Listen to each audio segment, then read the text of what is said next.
அந்த மாதிரியான தனிப்பட்ட தாக்குதல்கள் என்று இறங்குகிற பொழுது எல்லோருடைய ஆதரவுமே அவர் இழந்துட்டார் அப்படின்னு தான் நான் பார்க்குறேன்.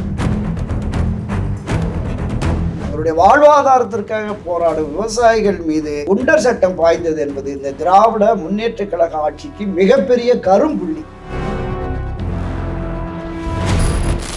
இந்த விஷயங்கள் எல்லாமே ஹேஷியங்களாக வதந்திகளாக பரவிக்கிட்டு இதனுடைய உண்மைத்தன்மை என்பதை விசாரணையின் போது இதெல்லாம் பெற்றாரா அப்படிங்கிறத ஆதாரபூர்வமாக நமக்கு கிடைக்கிற பொழுது அதை பொதுவெளிகளில் இன்னும் கடுமையாக கூட விமர்சனம். திடீரென அவருடைய நிலைப்பாடு மாறுகிற பொழுது நிச்சயமாக விலை போய்விட்டார் அப்படிங்கிற அந்த பார்வை. அப்படி இருக்கிறப்ப இப்போ ஒரு மாட்டினது எடப்பாடிக்கு தான் பிரச்சனை. எடப்பாடியை டார்கெட் பண்ணுறதுக்காக தான் சவுக்கு போட்டு ஜெயிலில் வச்சிருக்காங்கன்ற மாதிரி விஷயங்களும் பதிவிடுறாங்க தொடர்ச்சியாக. சவுக்கு சங்கருடைய அவர் கருத்தை வெளிப்படுத்திய விதமோ அவருடைய நடவடிக்கைகளை நம்ம நிச்சயம் ஒப்புக்கொள்ளவே முடியாது.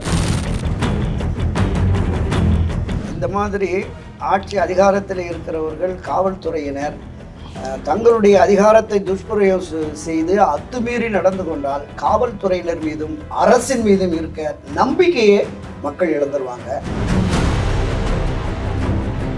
குற்றச்சாட்டு உண்மை என்று நிரூபிக்கப்பட்டால் தண்டனை கொடுக்கலாம். ஆனால் பழிவாங்கும் நடவடிக்கைன்னு கிட்டத்தட்ட 52 புகார்கள் அவர் மேல வாங்கி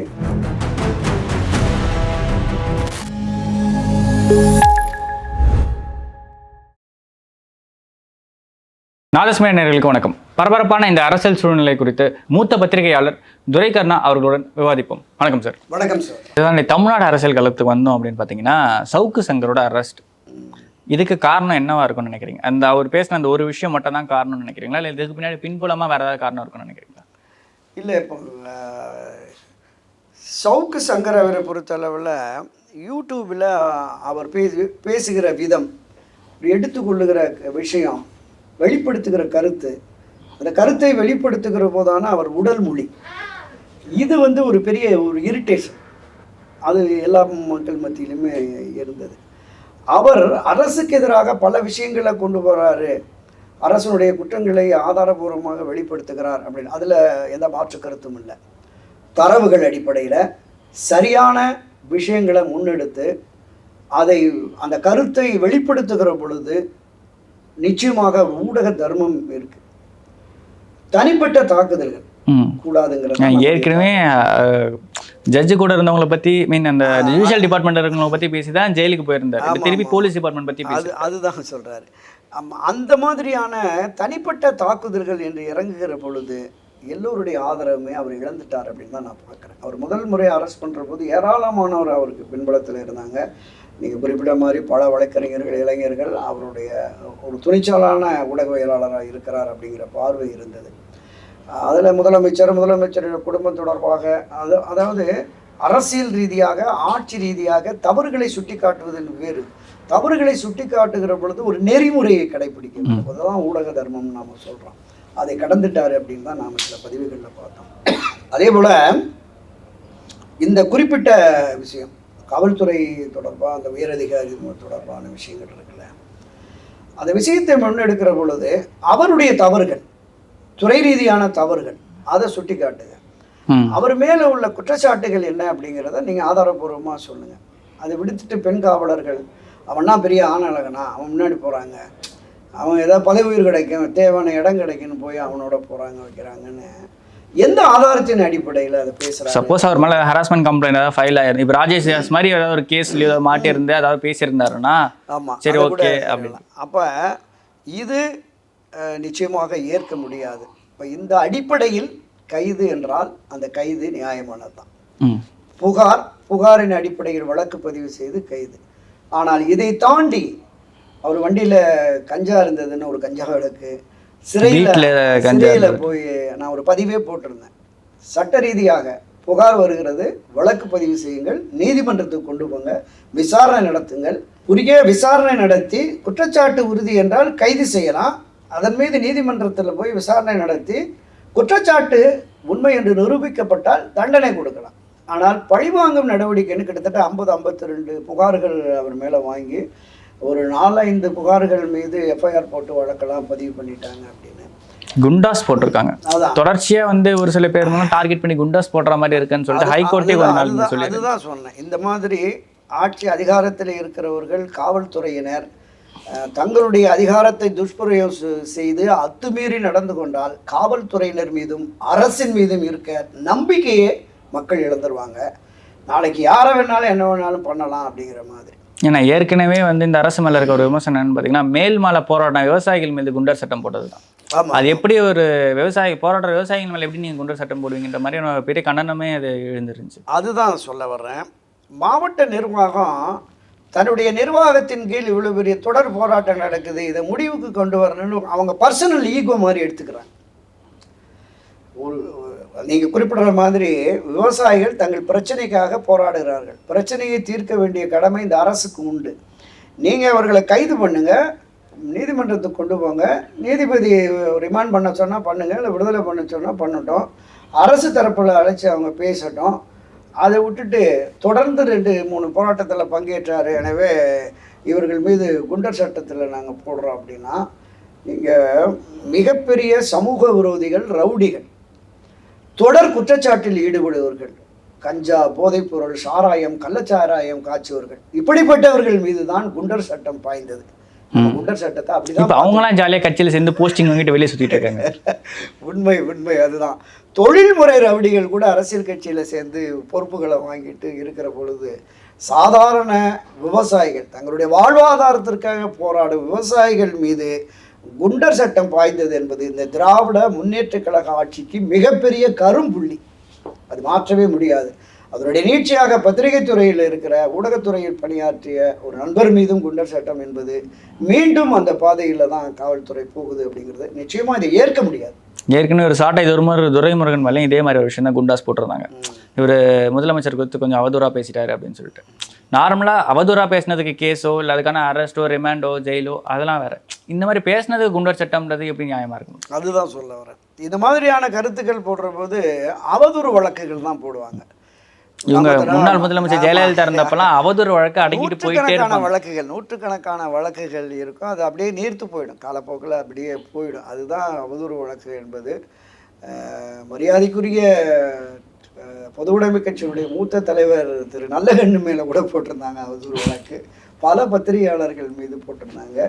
இன்றைக்கும் கூட அது அவதூறு வழக்குன்னு போட்டு அந்த அவதூறு வழக்குகளை விசாரித்து ஏதாவது தண்டனை கொடுக்கலாமே ஒழிய, இதுபோல அவதூறு வழக்கு என்று போட்டு அவர் மேல இன்னும் 2 கூடுதல் வழக்கை போட்டு சிஎம்டிஏ கேஸ் போட்டிருக்கு. கிளம்பாக்கம் பத்தி தப்பான ஒரு ஸ்டாட்ஸ் வெளியே சொல்லிட்டாரு அப்படின்னு சொல்லிட்டு சிஎம்டிஏ திருப்பி கேஸ் போட்டிருக்கு சவுக்கு சங்கர் மேல. ஆமா இல்ல அதுதான் சொல்ல வரேன். சிஎம்டிஏ கொடுத்துருக்காங்க, டிஎஸ்பி கொடுத்துருக்காங்க, ஒரு அரசியல் கட்சி பெண் தலைவர் ஒரு அம்மா வீரலட்சுமி, வீரலட்சுமி கொடுத்துருக்காங்க, பத்திரிகையாளர் ஒரு பொண்ணு கொடுத்துருக்காங்க. இது எல்லாமே எஃப்ஐஆர் போட்டு புகார் பதிவு. ஒவ்வொரு வழக்கிலையும் வெளியில் வர்ற போது அடுத்து கைது பண்ணி வெளியில் போகிற மாதிரி இருக்குது. இந்த தொடர் நீட்சியான நடவடிக்கை என்பது அது ஒரு அரச பயங்கரவாதம் அப்படின்னு நான் என்னோடய பதிவில் போட்டிருந்தேன். அந்த போக்கு கூட மக்கள் மத்தியில் வந்து இது அரசின் மீதான நம்பிக்கையின்மை அதிகரித்து விடும். அது எனவே எச்சரிக்கையோடு தான் இவங்க ஊடகவியலாளரை கையாள வேண்டும்.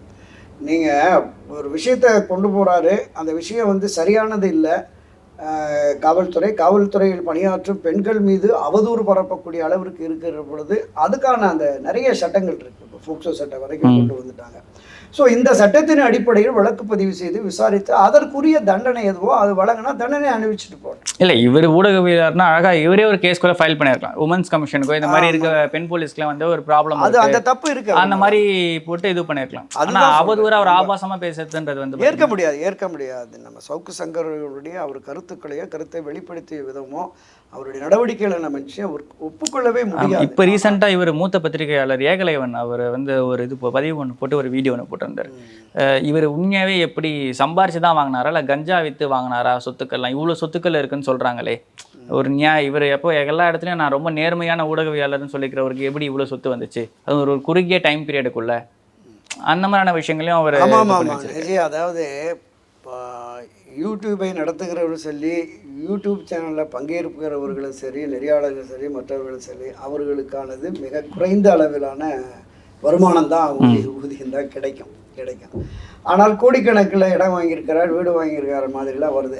அது நம்பகத்தன்மை எந்த அளவுக்கு நம்ம ஊர்ஜிதப்படுத்த முடியல. இந்த மாதிரியான விஷயங்கள் வர்ற பொழுது நிச்சயமாக அவர் மீது அந்த ஒரு சந்தேக பார்வை எழும். அரசியல்வாதிகள் ஒரு அரசியல் கட்சியை எதிர்த்து பேசும்பொழுது இன்னொரு அரசியல்வாதிகளுடைய பல பேர் சொல்லுவாங்க. இல்லை, அந்த ஒரு குற்றச்சாட்டுமே இருக்கு தொடர்ச்சி. ஆமாம், அதுதான் சொல்ல வரேன். இந்த மாதிரியான விஷயங்கள் வந்து பொதுவாகவே ஊடகத்துறையில் இருப்பவர்களை பற்றிய அந்த பார்வை என்பது கொஞ்சம் கொஞ்சமாக பொதுவெளிகளில் ஒரு பெரிய பின்னடைவை இந்த சவுக்கு சங்கருடைய செயல் மூலமாக ஏற்படுத்திருச்சு. அதனுடைய எதிரொலியாகத்தான் ராவணா ஏகலைவன் போன்றவர்கள்லாம் இந்த மாதிரி விஷயத்தை கொண்டு போகிறது. அந்த உண்மைத்தன்மை நேர்மைத்தன்மை இல்லாத ஒரு சூழல்ல இவர் பண்ணதுனால எல்லா யூடியூபர் மேலேயுமே ஒரு பார்வை மக்கள் மத்தியில் ஒரு சந்தேக பார்வை வந்துவிடும் என்பதனுடைய ஆதங்கத்தின் வெளிப்பாடாக தான் நான் நண்பர் ஏகலைவனுடைய பதிவை பார்க்கிறேன்.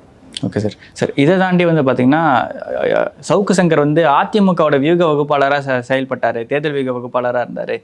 அப்படி இருக்கிறப்ப இப்போ ஒரு மாட்டினது எடப்பாடிக்கு தான் பிரச்சனை. எடப்பாடியை டார்கெட் பண்ணுறதுக்காக தான் சவுக்கு வந்து போட்டு ஜெயிலில் வச்சுருக்காங்கன்ற மாதிரி விஷயங்களும் பதிவிடுறாங்க தொடர்ச்சியாக இணையத்தில். அது எவ்வளோ உண்மையாக இருக்கும்னு நினைக்கிறீங்க? இல்லை, அனைத்து இந்திய அண்ணா திராவிட முன்னேற்ற கழகத்தை பொறுத்தளவில் சவுக்கு சங்கர் வந்து 2021 தேர்தலுக்கு முன்னதாக வரைக்கும் மிக கடுமையாக தேர்தல் நேரத்திலுமே திரு எடப்பாடி பழனிசாமிக்கு எதிராக மிக கடுமையாக தான் விமர்சனம் பண்ணிட்டு இருந்தாங்க. சிஎம்மா இருக்கும் போதே ரொம்ப ஒரு கிண்டலும் ரொம்ப மிக கடுமையாக தனிப்பட்ட தாக்குதலில் கூட இறங்கி இருந்தாரு. திடீரென அவருடைய நிலைப்பாடு மாறுகிற பொழுது நிச்சயமாக விலை போய்விட்டார் அப்படிங்கிற அந்த பார்வை வெளியில் பொது வெளியில் இருந்துச்சு. திரு எடப்பாடி பழனிசாமி ஆகட்டும், அவரோடு சேர்ந்திருக்கிற வேலுமணி போன்றவர்கள்லாம் பின்னணியில் இருந்து தான் இவரை ஈரோடு எலெக்ஷனுக்கும் போய் சந்திச்சிருக்கிறாங்க.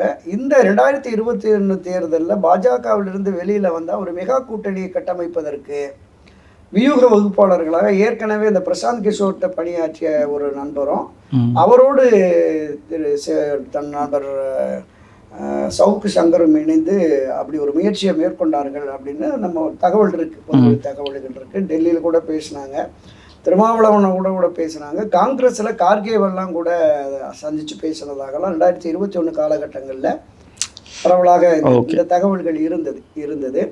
இப்போது இந்த தேர்தலின் போது பாஜகவிலிருந்து வெளியில வந்தா காங்கிரஸ், கம்யூனிஸ்ட், விசிகா போன்ற கட்சிகளை கொண்டு வந்து விடுவோம், சிறுபான்மை இஸ்லாமிய கிறித்துவ சமுதாய அமைப்புகளையும் கொண்டு வந்து விடுவோம் அப்படிங்கிற மாதிரி சவுக்கு சங்கரும் கொடுத்து பேரம் பேசினாங்க, எல்லாம் பண்ணினாங்க. அதற்கு கணிசமான தொகை பெற்றார் அப்படிங்கிற மாதிரி எல்லாம் கூட இருக்கு. காரு பண்ணலாம். இந்த விஷயங்கள் எல்லாமே ஹேஷியங்களாக வதந்திகளாக பரவிக்கிட்டு இருக்கு. இதனுடைய உண்மைத்தன்மை என்பதை விசாரணையின் போது இதெல்லாம் பெற்றாரா அப்படிங்கிறத வந்து ஆதாரபூர்வமாக நமக்கு கிடைக்கிற பொழுது அதை பொதுவெளிகளில் இன்னும் கடுமையாக கூட விமர்சனம் பண்ணலாம். சரி, இவ்வளோ நேரம் உங்களோட பொன்னான நேரத்தை எங்களோட பகிர்ந்தமைக்கு நன்றி சார். தேங்க்யூ. நன்றி, வணக்கம்.